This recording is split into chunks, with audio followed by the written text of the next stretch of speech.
how does leadership communicate incentive plans so it hits home? Like, what does that communication plan look like? Uh, well, you get feedback really fast. So I'll give you a real world example. The turnaround I did, we did a complete transformation of the sales operation, which had been literally a boiler room, dial for dollars type of an operation to try to sell management and leadership development training services. One of the things I learned in my Start Stop Keep is that I thought that operation was running effectively. And what I learned was it was a total mess. They were having 100% turnover every year. Whoa. So, yeah, literally. So we had 50 people in there, and it was actually an IT guy when he came into my office, which we did on a closed door private basis. So they knew it was confidential. And he literally slid a piece of paper across the table to me on one of those small round conference tables. I said, "Well, what's this?" He said, "Take a look at that. That's the number of employees we've hired and fired or that left in the sales operation in the last year." And just like your reaction, Felicia, I was stunned. I mean, I've seen situations where there was significant turnover. Usually that's in the 20 or 30% range if there's a problem. So yeah, so we completely converted that to a professional business development team of about 22 professional consultant type salespeople with defined territories.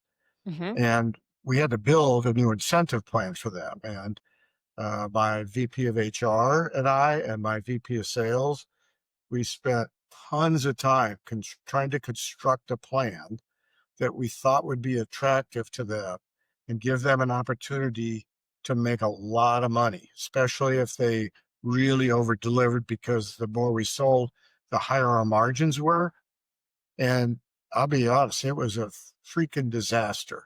Oh, We almost had mutiny on our team because they hated it.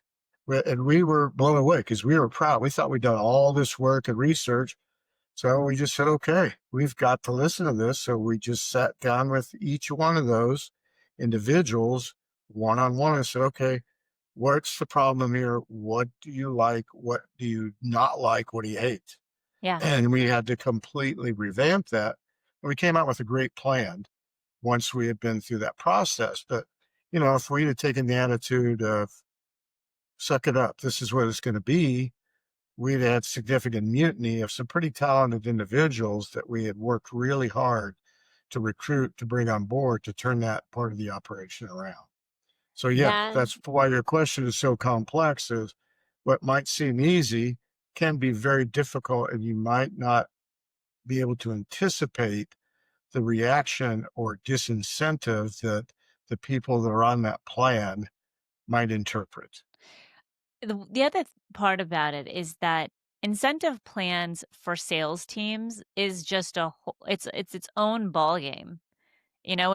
But for sales, because their job is to hit specific numbers, specific revenue, and Correct. you have to almost follow or understand the market to really know, what kind of incentive plans they're capable of reaching, right? Because you don't want to put together a plan where they're like, "Oh, okay, well you didn't meet your mark and therefore you get, nothing of your split, your 50-50 split."